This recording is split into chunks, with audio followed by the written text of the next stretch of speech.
Lucas 7, versículos do 18 a 23. Farei a leitura. Todas estas coisas foram referidas a João pelos seus discípulos. E João, chamando dois deles, enviou-os ao Senhor para perguntar: És tu aquele que estava para vir ou havemos de esperar outro?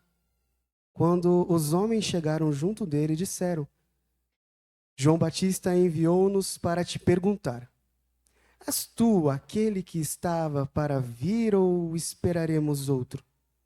Naquela mesma hora, curou Jesus muitos de moléstias, de flagelos e de espíritos malignos, e deu vista a muitos cegos. Então Jesus lhe respondeu: Ide e anunciai a João o que vistes e ouvistes. Os cegos veem, os coxos andam, os leprosos são purificados, os surdos ouvem, os mortos são ressuscitados, e aos pobres anuncia-se-lhes o evangelho. E bem-aventurado é aquele que não achar em mim motivo de tropeço. Amém. Na nossa vida, passamos por muitas dúvidas, por muitas incertezas. Às vezes essas dúvidas e essas incertezas nos deixam um tanto quanto inquietos, um tanto quanto ansiosos. Alguns anos atrás, eu decidi por muito tempo que eu ia cursar letras, porque eu tinha muita facilidade em mexer com as palavras, principalmente na área da escrita. Eu conseguia tirar boas notas em português e os meus professores sempre me elogiavam porque, não só porque eu mandava para eles os mesmos poemas que eu mandava a vocês, irmãos, mas porque eu conseguia ensinar os meus colegas a entender a matéria. E passou-se o tempo, o ensino médio terminou e um grande problema surgiu. Eu descobri que eu não considerava estudar, trabalhar com o português como o meu plano A. E, de longe, era o meu maior sonho de carreira. E foi daí que as dúvidas se iniciaram.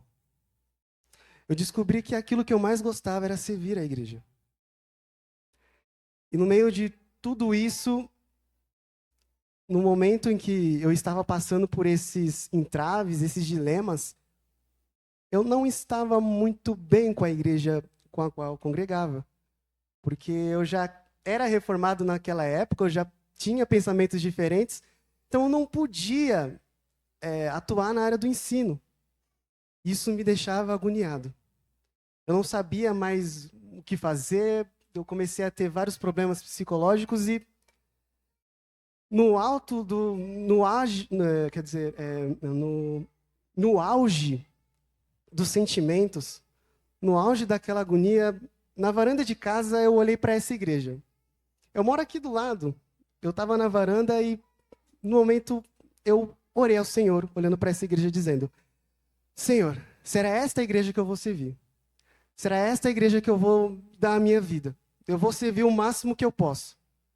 Eu não sei como as coisas vão ser, não sei se as coisas vão demorar muito, se vai ser muito rápido. Eu não conheço o pastor de lá, mas vamos lá. E com o tempo o Senhor foi mostrando o caminho. Até que chegou um momento em que ir ao IBEL parecia uma boa ideia.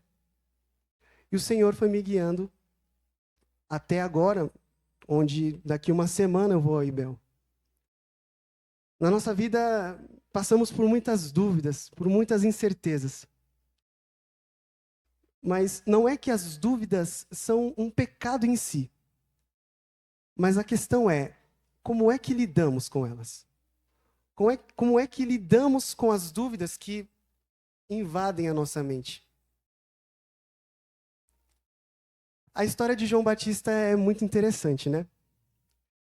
Ele foi predestinado a preparar o caminho do Messias. Ele foi predestinado a poder ver aquele que outrora havia sido tanto prometido. Aquele que traria paz ao seu povo. Antes de nascer, ele já era cheio do Espírito de Deus. Ele nasceu 6 meses antes de Jesus. E João Batista nasceu numa época um tanto quanto interessante. Aquela época, os judeus tinham uma certa liberdade para viverem nas suas religiões, na sua religião, no judaísmo, e assim se separou-se com o tempo grupos, até que veio os saduceus, os zelotes, os fariseus. E naquele momento, João Batista poderia escolher qualquer caminho. Para uma pessoa que era cheio do Espírito Santo como ele, qualquer caminho que ele traçasse no meio dessas correntes teológicas, ele teria realmente um futuro muito promissor, né? Ele, aquele que iria preparar o caminho do Messias. Mas quando olhamos para a história de João, vemos que ele tomou um caminho completamente diferente. Ele escolheu ir para o deserto. Ele escolheu se vestir com roupas de pelo de camelo, ter uma dieta um tanto quanto estranha para nós. Ele escolheu pregar o contrário daquilo que estava sendo pregado naquela geração. João Batista via o problema daquela geração e via que, apesar de eles terem a liberdade de se aprofundarem na palavra de Deus, eles, na verdade, estavam se perdendo em si mesmos. Estavam se afundando na religiosidade. E naquele momento, João Batista, ao invés de apoiar isso, ele começa a pregar o contra. Enquanto os judeus se gloriavam de sua história, de serem quem eram, de serem quem são, ele vem e prega sobre o arrependimento. João vem e chama, até mesmo em algum momento, ele chama os seus ouvintes de raça de víboras. Esse João, ele não se preocupava com a quantidade de pessoas que iriam odiá-lo, com a quantidade de pessoas que iriam desprezá-lo. Ele só estava focado no seu chamado. Ele estava focado naquilo que Deus o havia predestinado. Não havia outro foco. O único foco de João Batista era cumprir com a vontade de Deus. Porém, apesar de tudo isso que eu estou falando, apesar de toda essa história de João Batista, a gente percebe nessa passagem que nem mesmo ele era imune a dúvidas. Porque, na verdade, entrando já para o primeiro ponto que aprendemos nessa passagem, é que as dúvidas são inevitáveis. Nessa vida, na nossa vida, as dúvidas são inevitáveis. E nem sempre entendemos inicialmente qual é a vontade de Deus. É muito mais fácil a gente entender a perspectiva de João Batista quando a gente se coloca no lugar dele, né? Apesar de ele não seguir qualquer outra corrente teológica da época, apesar de ele não se perder em si mesmo na religiosidade, apesar de ser cheio do Espírito, apesar de ter grande conhecimento, ainda assim,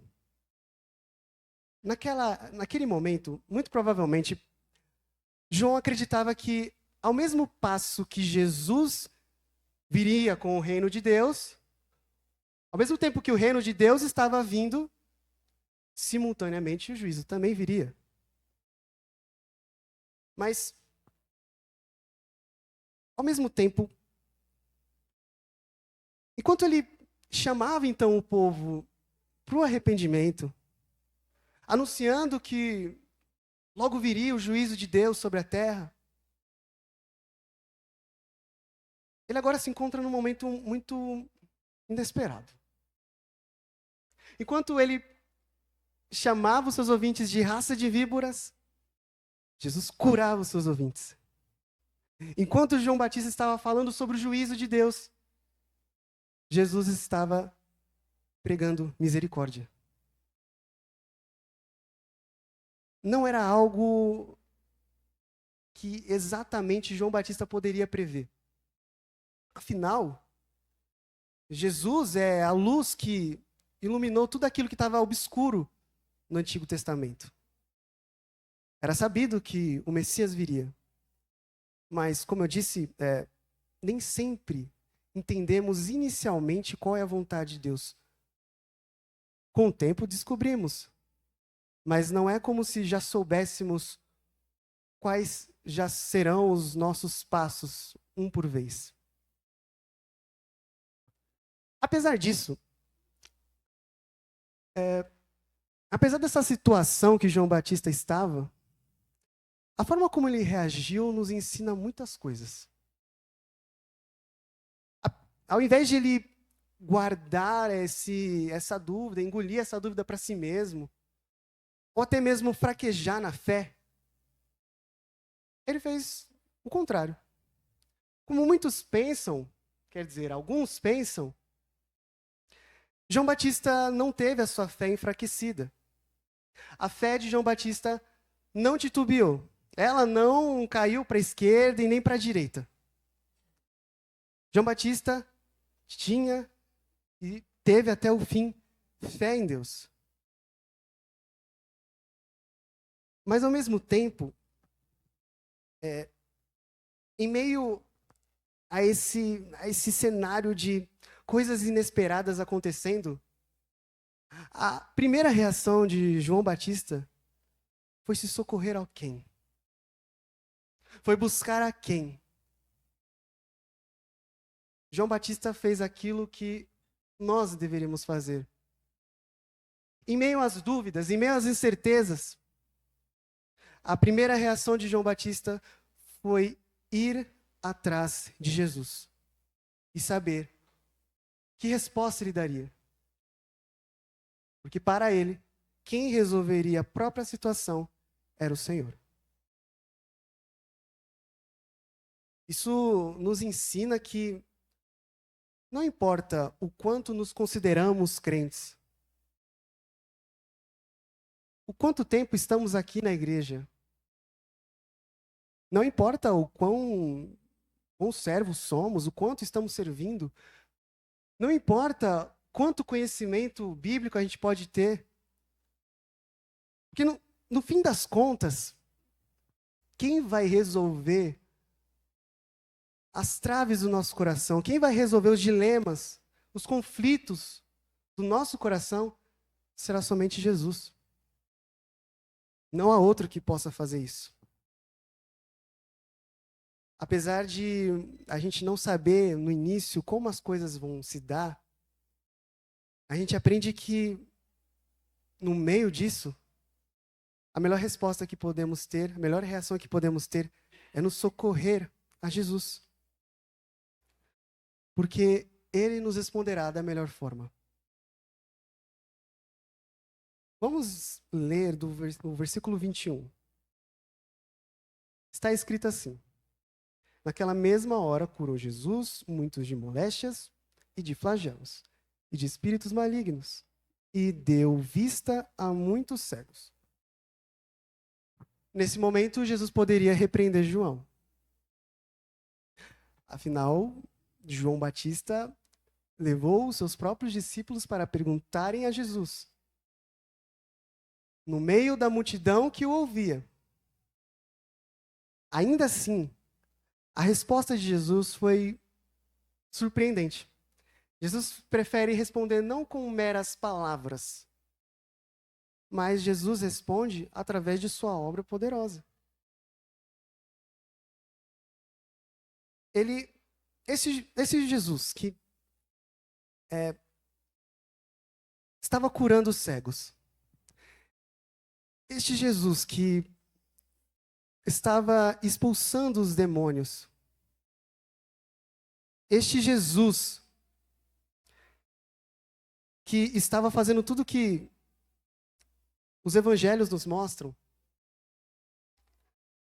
essa obra dele não poderia ser feita por outra pessoa que não fosse o próprio Messias.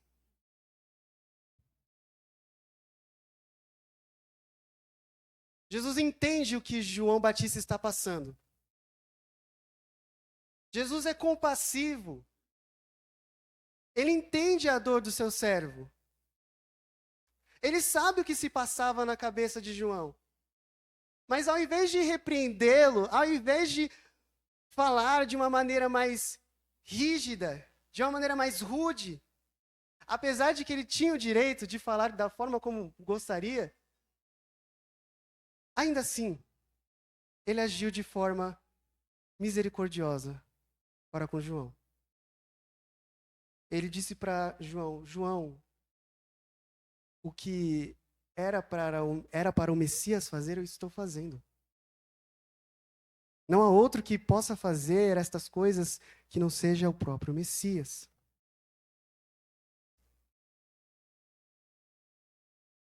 Em meio a qualquer dilema que a gente estiver passando, precisamos ter a certeza de que a melhor resposta vem do Senhor.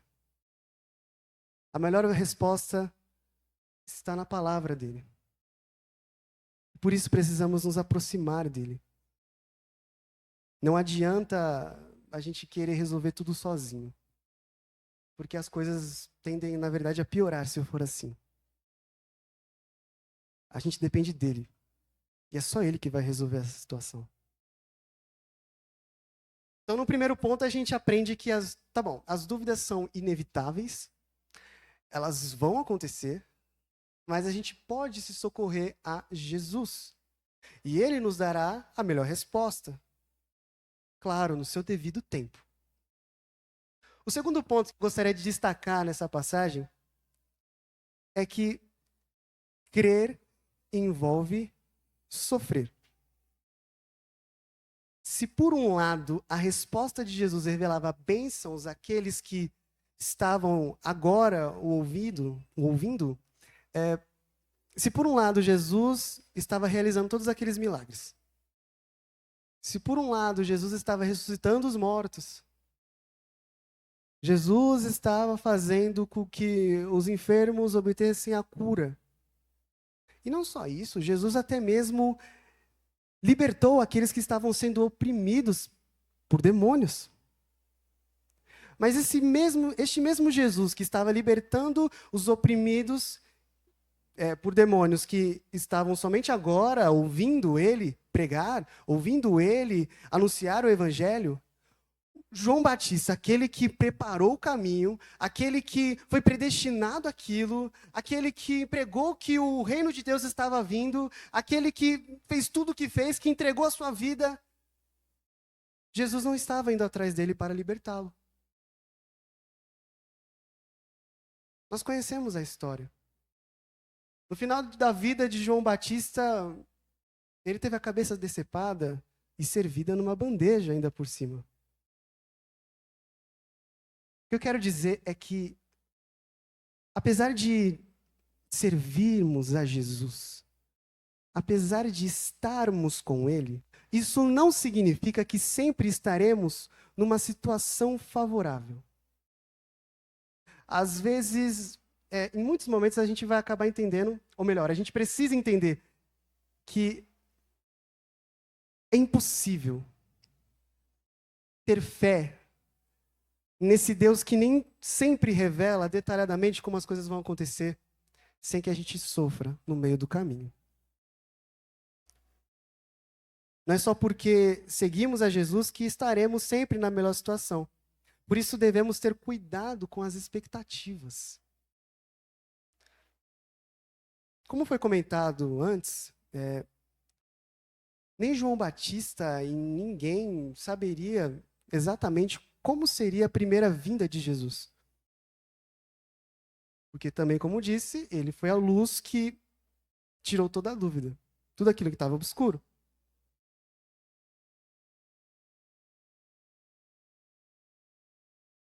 E, olhando para isso, a gente pode fazer um certo paralelo, né? A gente pode separar a expectativa nossa, pessoal, e a vontade de Deus. Nós vamos ter as nossas expectativas.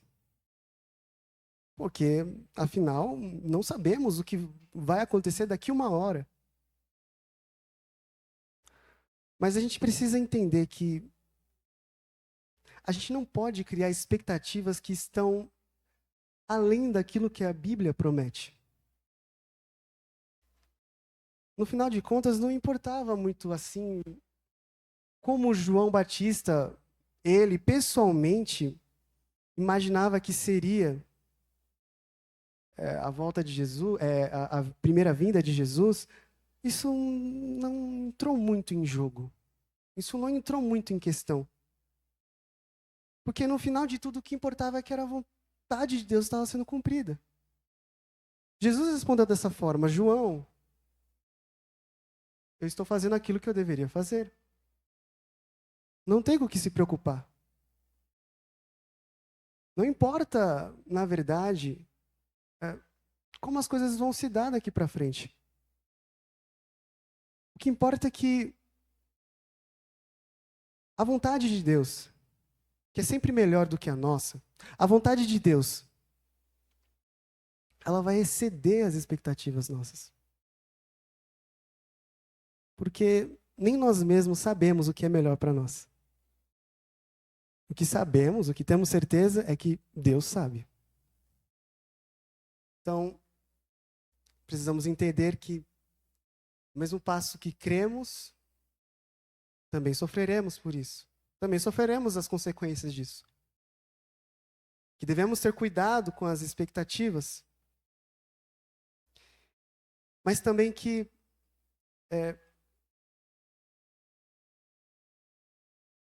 quando se trata de vida do Evangelho, existe aquele clássico paradoxo, né? No Evangelho, ganhar é perder. Né? Perder é ganhar. Jesus uma vez disse que quem buscar pela sua vida, perdê-la-á. Aquele que tentar viver a vida da sua própria maneira, aquele que tentar viver uma vida fora da vontade de Deus, não vai a lugar nenhum.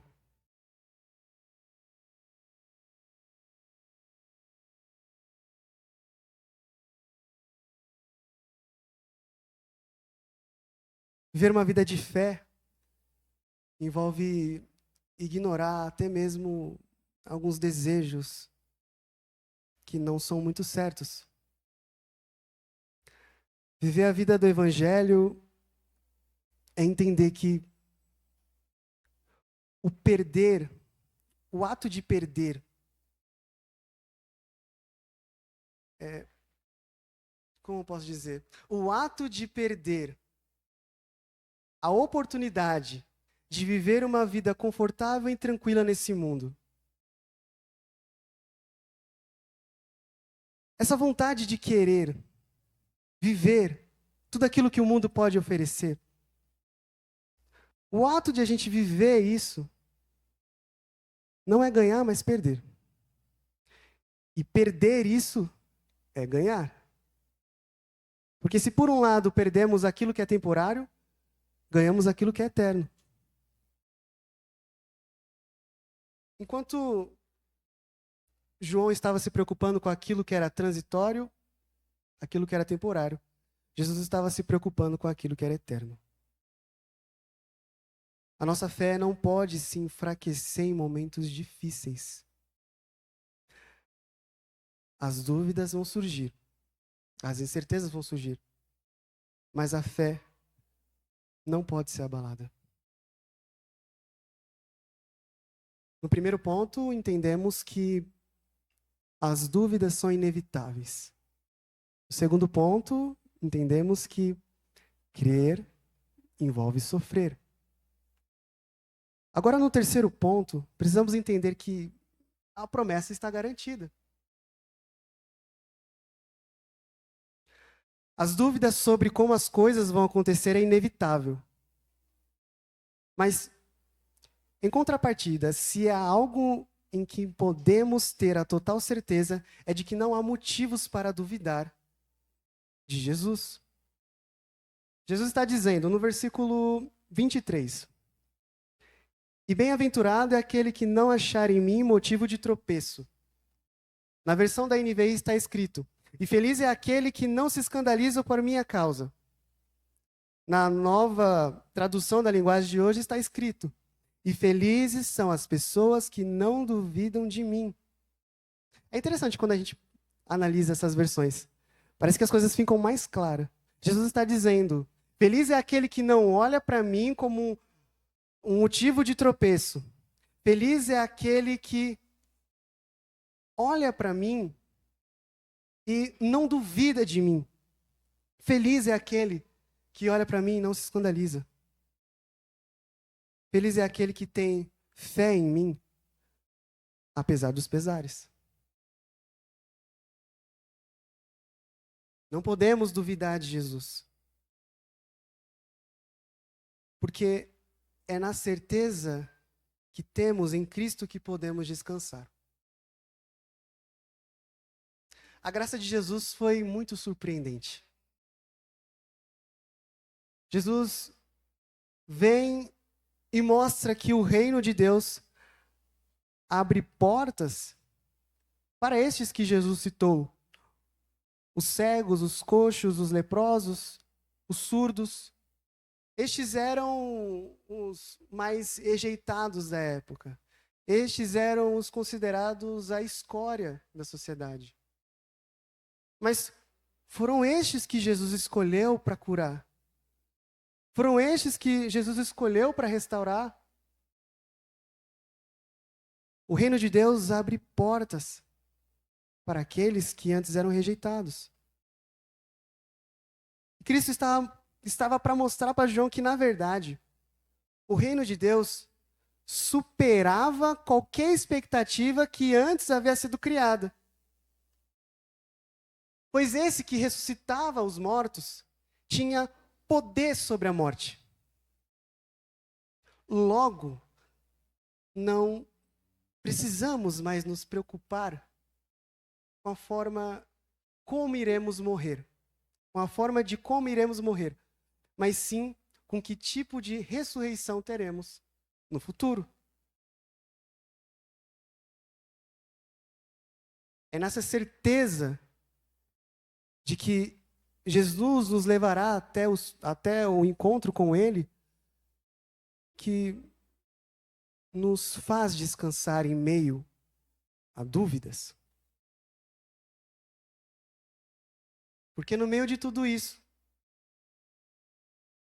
o principal Ele garantiu. Enquanto João estava se preocupando com aquilo que era temporal, Jesus estava se preocupando com aquilo que era eterno.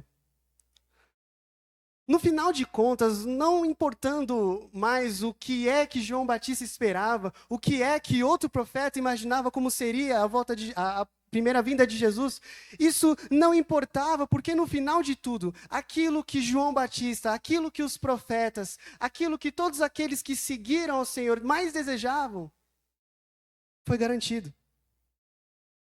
Um dia onde não mais haverá choro. Um dia onde não mais haverá dor, sofrimento. O dia onde também não haverá mais qualquer dúvida, qualquer incerteza.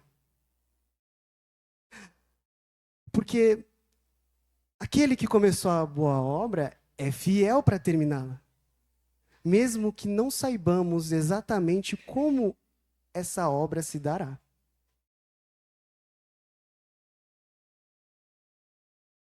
João Batista, ele poderia passar pelo que for. Ainda que as coisas não fossem exatamente da maneira como ele esperava, isso no final das contas não teve importância alguma. Porque no meio de tanta incerteza, no meio de tanta obscuridade que havia sobre o Evangelho no Antigo Testamento, tudo isso foi descoberto. E agora, o nosso Deus, que não é um Deus de confusão, publicou a notícia mais clara possível. Uma notícia muito boa. Que a nossa salvação foi garantida. Não importa o que acontecerá no meio desse caminho estreito que seguimos. Por ser muito estreito, é provável que em muitos momentos nos esbarraremos com os espinhos da vida.